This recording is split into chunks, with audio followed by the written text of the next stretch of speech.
si mbaya. The same idea akaangalia kanambia, "Hey bro, you have a brilliant idea, we'll go with this one." Sikufichi bro. I've tried, na nimechoka. I went to Kwale County. I met the Minister of Youth, Kwale. We talked of it. Akapatiwa appointment. We had a brainstorming meeting. Ikaangaliwa, "Hey bro, sawa ni nzuri. Tuacha tutakuwa tukiwasiliana, muda tutazungumza." Sikudanganyi. Ilienda miezi 6. I saw that thing in the paper, kwa gazeti, with the same written words and everything. I went ahead and called the minister and kamuuliza, "Boss, nimeona kitu, it's my brainchild sir, what's not happening?" Kanambia, "No, we had the same project, we had the same idea, even ukuje." Nikamwambia, "Okay fine." Tulikaa kwa meza, "You didn't tell me that kama mko na kitu kama hiyo." Na mkanambia, "It's a good idea, we're going to work with you." And I was given your contact by the governor himself, the Mvurya. What's not happening? "No, I'm fine, tutakuongelesha." Sasa hizi ngepija simu zangu azishuki bro. Kwa hivyo ukiongelea issue yote mheshimiwa yakwambia ati late ofisini ifanywe, some of them wanaongea kwa sababu ya PR bro. But nothing. Hizo ofisi za vijana yafaa zikae vijana. Kwamba ni kijana huyu ataelewa shida ya kijana mwenzake. It's unfair kijana aende kwa ofisi apate mama age 45, ingawaje ni wazazi wetu, yes, but ile ofisi is not unsuitable for him bana.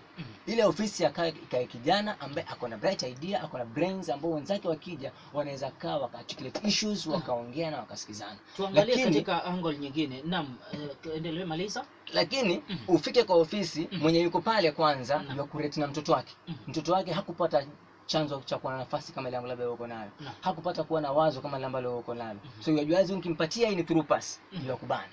Tushabanwa sana bro. Kwa hivyo viongozi lazima wabadilike na wakubali mawazo na wakubali proposals za vijana. That's the biggest challenge that we have with our youth. Sikatai katika hoja yako kama hii. Unajua mara kwa mara pia vijana wetu ama viongozi wetu wanakuwa wakaidi kwa sababu pia tuliwachagua katika misingi ambayo sio ya kueleweka katika hoja nzima hii ya kuangazia maslahi ya watu na kuangalia ile priorities za watu. Lakini nataka tuweze kuangalia huku chini nyanjani tunaona tumebaniwa. Lakini kuna wale viongozi wa juu ambao they are very willing. Kuna wafanyi biashara wakubwa ambao NATO na uhakika labda muende grupu la vijana 50, vijana 200 bana, sisi hatutaki kazi. Lakini tunataka tupatie loan ya milioni 5, tunataka tufanye kitu hiki. We have our proposal. Ishanipata? Na tunataka tufanye hiki na hiki na hiki. Na wewe kila mwezi tutakuwa tunakulipa pesa hizi kutokana na yale ambayo tutakuwa tumeweza kupata kama faida. Munanipata sijui kama akili yangu. Sitaki tuangazie kwa sababu kiukweli tunapoweza kungangana kuwa mwanasiasa kusaidia ni urongo. Kwa sababu lazima wao wenyewe wako na rule yao. Wako na rule yao moja. If you empower them by 30%, you will rule them. That's automatic. But if you empower them by 70%, you won't rule them. So lazima nao pia waweze kuangalia ni jinsi gani kesho nitakapowaita vijana watakuja kwa wingi iwapo kila mmoja hana shughuli ya kufanya. Lakini je, nikiwa empower kila mmoja ana shughuli ya kufanya, uwanjani anataweza kufika? Lazima tuambiane ukweli. And that's why bwana Salim unaona bro, mambo mengi ambayo yanafanyika tukilinganisha let's say the economy of Kenya and the economy of Tanzania, they are two different total things. For example, Tanzania media does not have time with the politics issues.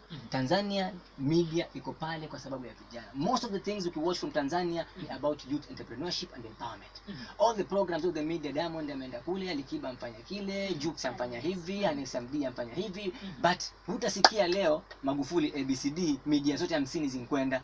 So for us as Kenyans we need to change, and that's why mimi kama Lavishat nikazalisha nini? The Lavishat Online TV.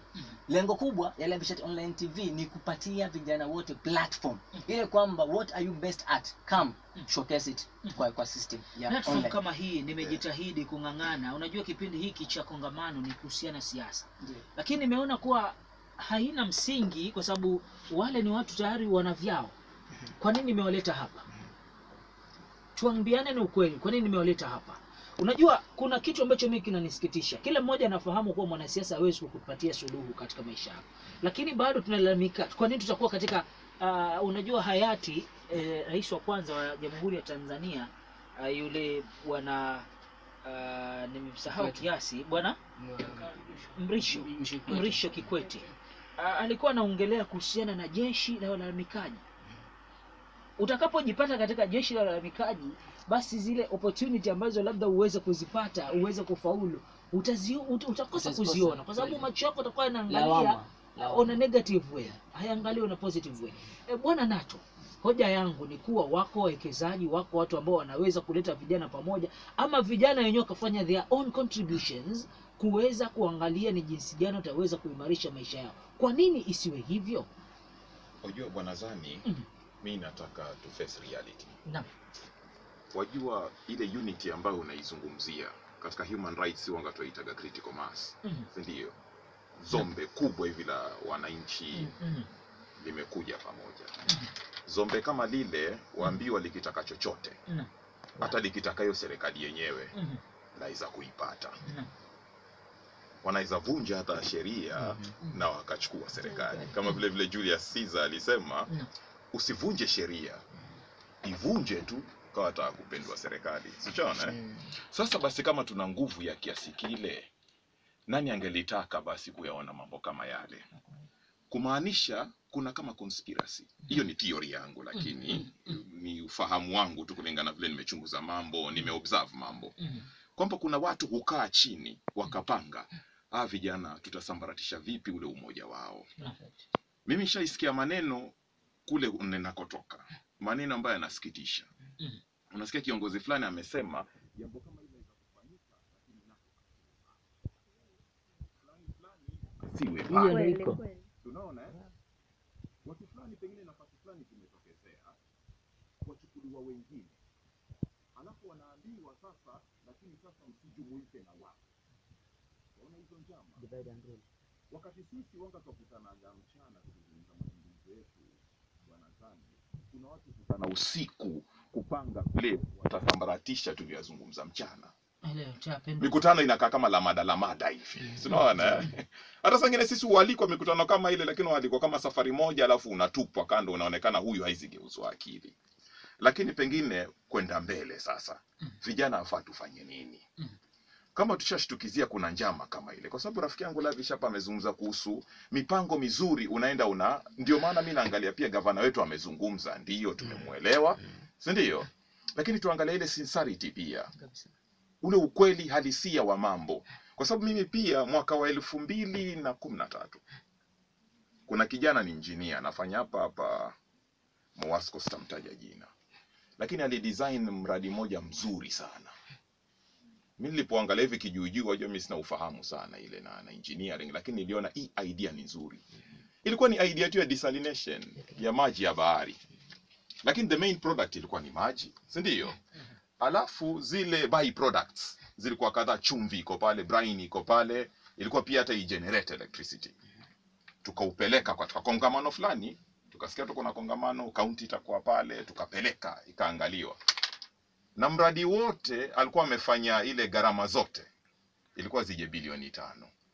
Leo hii sasa kuna mradi unaletwa wa hiyo desalination, main product peke yake, hizo by product hakuna, na ni bilioni 16.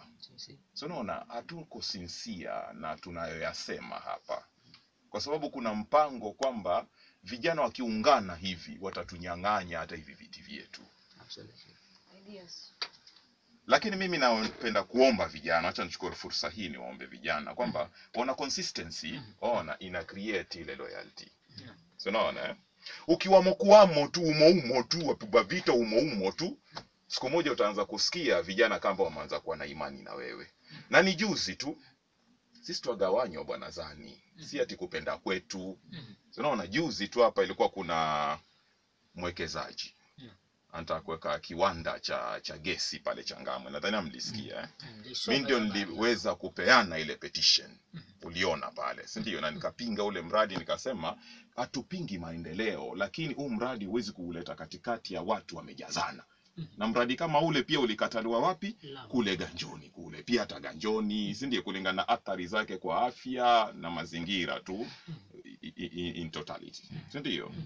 Lakini imagine wao wanasiasa hao wamegeuza NATO, anazuia vijana wasipate kazi. Na hayo hayakuwa mazungumzo yangu, kwani mimi niko abnormal tukatae kazi. Lakini kazi haina maana ije na madhara yake. Unaona kama SGR pia kuna mahali ilikoseka. Si ndio? Sasa badala ya kutuleta zile faida tulizo, hata mimi nilikuwa wale wa kuchekacheka, hata najilaumu, hata nachukua fursa hii kuomba msamaha. Tulienda kwa lounge, tulienda kwa hiyo lounge, si ndio? Tukasherekea sana SGR. Kuna rafiki yangu mimi nilikuwa nikikaukiwa kidogo, na muomba yeye pesa. Alikuja nipigia simu anikopa shilingi 2000. Hapo ndio nilielewa athari zile ambazo SGR imeleta, kwa sababu imemuondoa katika ule udereva wa malori. Sasa kuna njama hata ya kutufilisisha. Basi afadhali tunaona kuna kitabu 1984 waweza kukisoma cha George Orwell. Ona kinaongea kwamba kuna rasilimali za kutosha kila mtu, lakini hakuna rasilimali za kutosha tamaa ya mtu mmoja. Unaona? Sasa katika 1984 wana create watajiri kidogo, ona, na wanafilisisha wengi, ona, ili wafanye hawa wengi watumikia hawa kidogo. Lakini dunia ina rasilimali ya kutosha sote, kila mtu aishi maisha mazuri.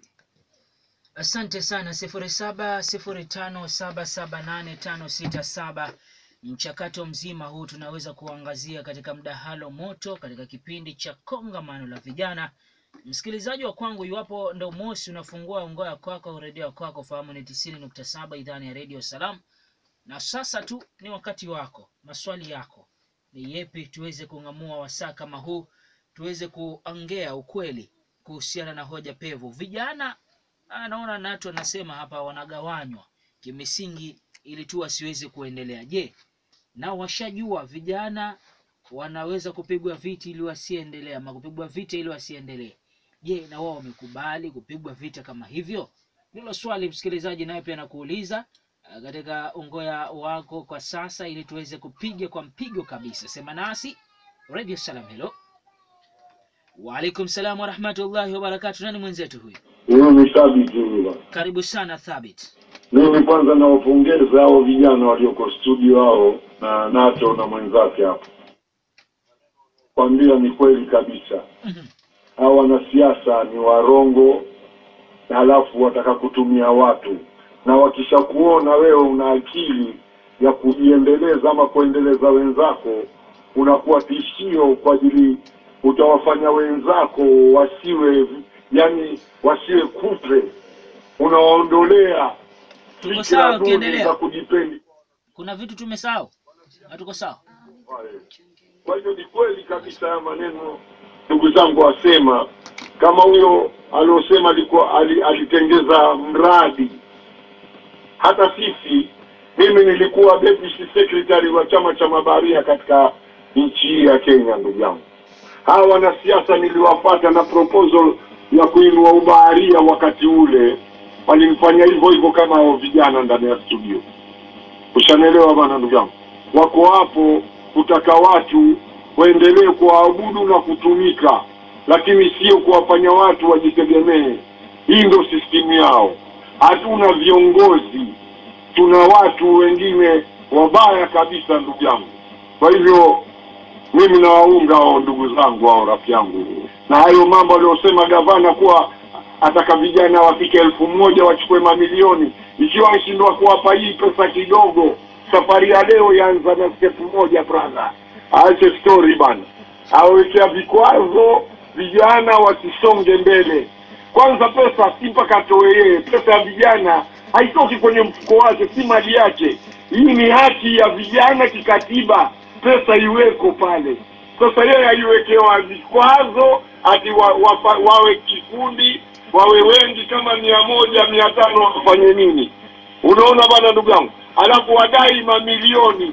Kwa nini wadai mamilioni? Kuna mtu hataki milioni, ataka pesa ya kuanzia tu. Hii ya kuanzia umemnyima. Milioni utampa nani ndugu yangu? Wacheni kuwatumia vijana bana nyinyi bana, viongozi bana. Wacheni kudanganya watu bana. Wacheni kuandaa estimate vichwa vya vijana, na mnawatumia vibaya sana, lakini ole wenu ndugu yangu, iko siku. Asalamu alaykum wa rahmatullahi wa barakatuh. Wa alaykum salam wa rahmatullahi wa barakatuh. Asema ipo siku. Siku itafika. We forget our program and idea sababu ya ahadi na mipango ya kirongo kutoka kwa watu wenye kipato. Ndio kauli yake hii Omar Chaya. Asante sana. Wa Wa alaikum salam wa rahmatullahi wa barakatuh. Niambie balozi na wenzako hapo studio. Mimi niko poa tu. Naam, karibu sana. Mimi nashukuru sana. Kwanza mimi namsupport na hata na kijana mwenzake. Wao wameongea maneno ya busara. Na kupata mfano mdogo hapa. Sisi tulitengeza Mcheleni Limited ambao tuko tayari 100 people. Tuliambiwa tengezeni mtapewa tenda zote za huko kwetu Changamwe. Tukatengeza na tukapata certificate na tukatengeza proposal. Sasa kila kitu tukafanya. Sasa ilikuwa ilobakia tu tupewe tenda kama ikija barabara badala ya kuchukua contract mwingine. Sisi kama kina mama na vijana, yani tufanye as a group. Hata kama pengine ile kazi ya 5 million tupe hiyo pesa tuegeze alafu tufanye kazi nyingine. Amini usiamini Salimzani ndugu yangu. Tulizunguka na hizo proposal mpaka mwisho. Hata tukifanya mimi yangu hii hapa chini ya kitanda. Kwa sababu hakuna mtu yuko tayari kukusaidia. Na ukiangalia tenda kama hizo viongozi wana